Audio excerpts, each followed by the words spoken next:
O Oklahoma City Thunder é muito, muito bom. Eu vejo direto nos comentários vocês tirando o Thunder pra merda. Eu não sei porquê, então no vídeo de hoje a gente vai falar um pouquinho sobre eles. Salve galera, Iags por aqui trazendo mais um vídeo pra vocês. Como sempre, se vocês gostam do meu conteúdo, deixa o seu like, se inscreve no canal e ativa o sininho pra não perder mais nenhum vídeo. Vambora. Cara, assim, o OKC é sem dúvida nenhuma top 2 melhores times da NBA. Talvez eles são o melhor time da NBA, tá? Acho que chegou nesse ponto.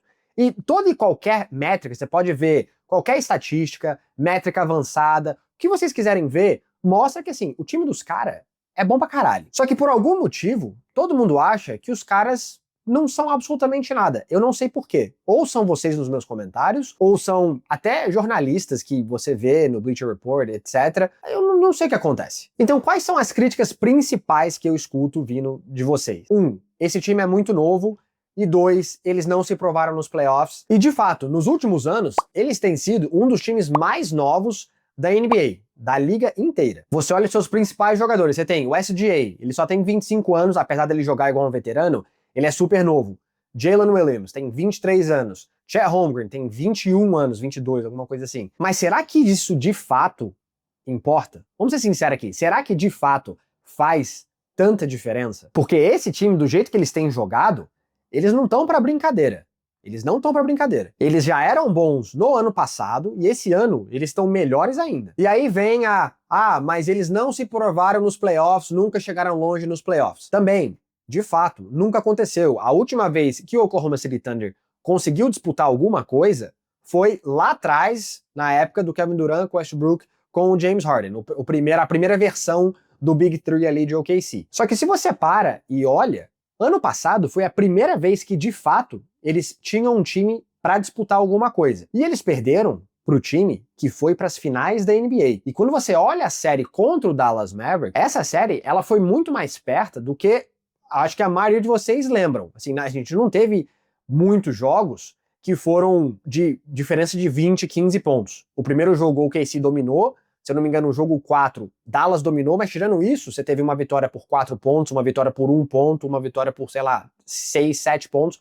Então, assim, a série em si foi bem perto. Tirando isso, o PJ Washington também decidiu que ele queria jogar igual o Steph Curry de 2015 e 16.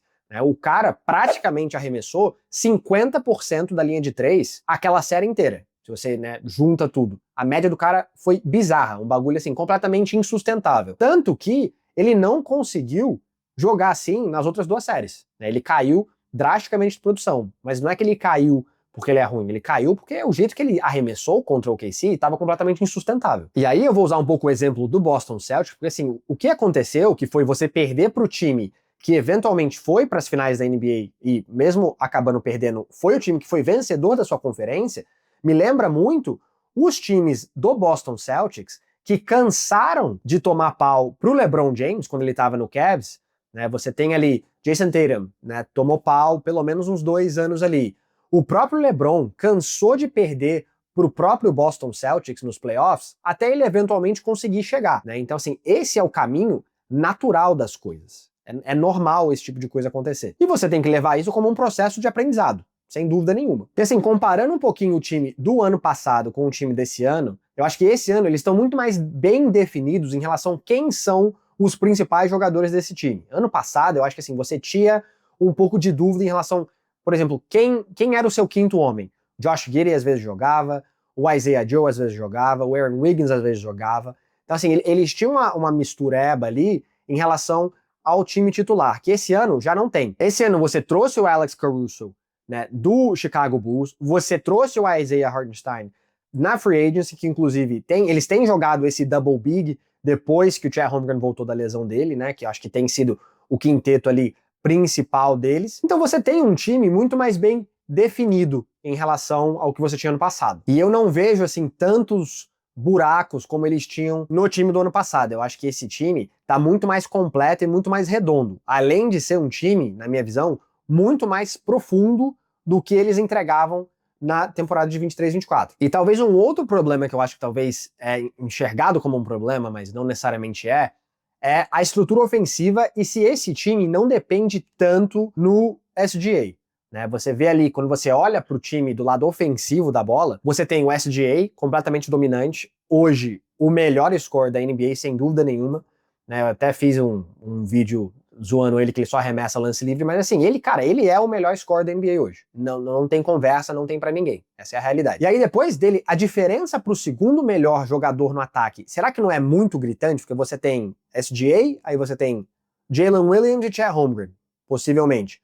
E depois deles, quem que você tem, ofensivamente falando? E comparando esse time com outros times da liga, que possuem talvez dois caras que são muito bons ofensivamente, você tem, né, obviamente, Boston com o Tatum e com o Brown, você tem o Lakers com o LeBron e o Luka Doncic, você tem o próprio Nuggets com o Jokic e o Jamal Murray, quando o Jamal Murray quer jogar, ele de fato é um cara que ele pode dropar 40 na sua cabeça a qualquer momento, então eu ainda vou considerar ele aí nessa conversa. E aí, se você faz um esquema tático para simplesmente parar o Shai, o Thunder ainda consegue, a estrutura ofensiva deles permite com que os outros caras que estão na quadra fiquem livres para matar a bola de 3 à vontade. Né? Você tem o Jalen Williams mata a bola de 3, o Lu Dort mata a bola de 3, o Chet Holmgren também consegue matar a bola de 3. Então assim, você não consegue fazer um esquema tático defensivo para simplesmente focar no SGA e falar foda-se os outros jogadores. Porque eles conseguem te matar.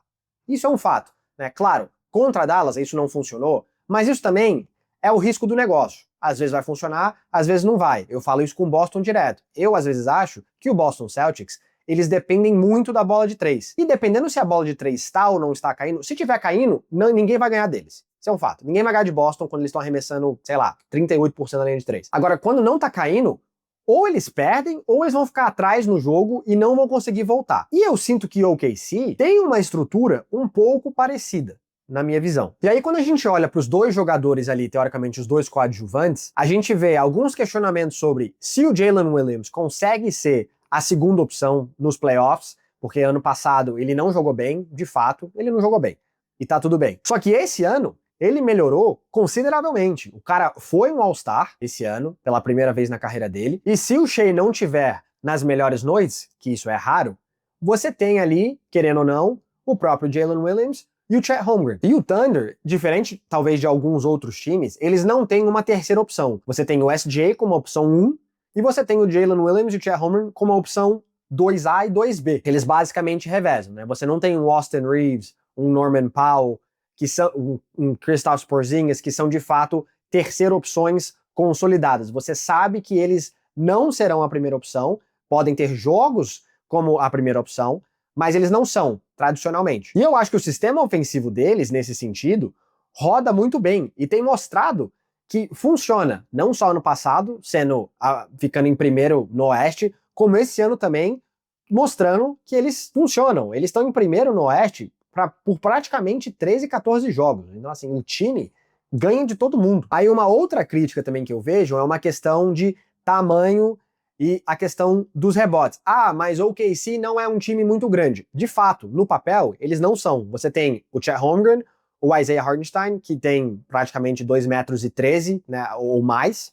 Você tem um cara que é o último cara do banco, um moleque, acho que é Brandon Carlson o nome dele, se eu não me engano. E tirando isso, você tem dois caras de 2,06 metros e depois o resto do time inteiro, então praticamente 10 caras do time tem menos de 2 metros de altura, que não é muito comum na NBA hoje em dia. Então, assim, de fato, eles são um time baixo. Né? E aí, em questão de rebotes, assim, você ser um time muito bom reboteiro, obviamente, isso te ajuda muito. Só que não conta a história inteira. Porque hoje, o OKC é o 12º time em termos de rebotes por jogo na NBA. Só que a defesa compensa por isso, porque eles são primeiro em roubo de bola, eles são quarto em tocos, eles são primeiro em turnovers forçados e, se eu não me engano, passes defletidos. Então, assim, eles enchem a porra do saco na defesa. Eles são muito, muito chato. Muito chato. Que acaba compensando por essa falta de tamanho, vamos dizer. E eles acabam não ganhando de você sendo o mais forte, etc. Eles acabam ganhando de você simplesmente sendo completamente insuportáveis defensivamente. Eu tava assistindo o jogo contra Boston, no último jogo que foi OKC lá em Boston, e assim, toda e qualquer bola de 3 é contestada. Não interessa. Os caras nunca vão deixar. Se o cara estiver no meio do garrafão e tiver um cara na zona morta, ele vai correr pra contestar. Se vai fazer diferença ou não, não sei. Mas ele tá lá. Tipo, os caras são muito raçudos. que eu acho que faz muita diferença no final do dia. Então, assim, eu acho que tá todo mundo meio que esperando para ver o que de fato esse time consegue fazer esse ano, se eles são capazes.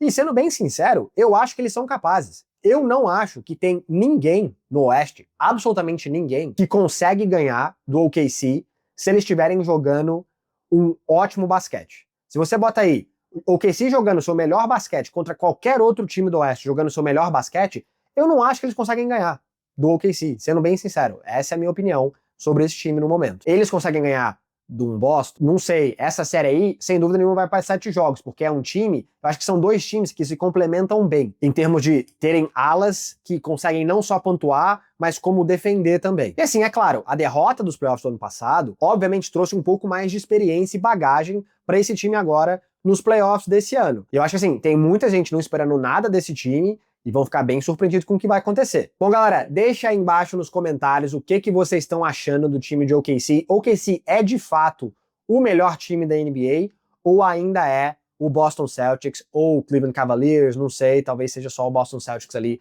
para bater de frente com os caras. Deixa aí nos comentários, eu quero ouvir de vocês até onde vocês acham que o OKC vai chegar esse ano, beleza? Por hoje é só, tamo junto, valeu!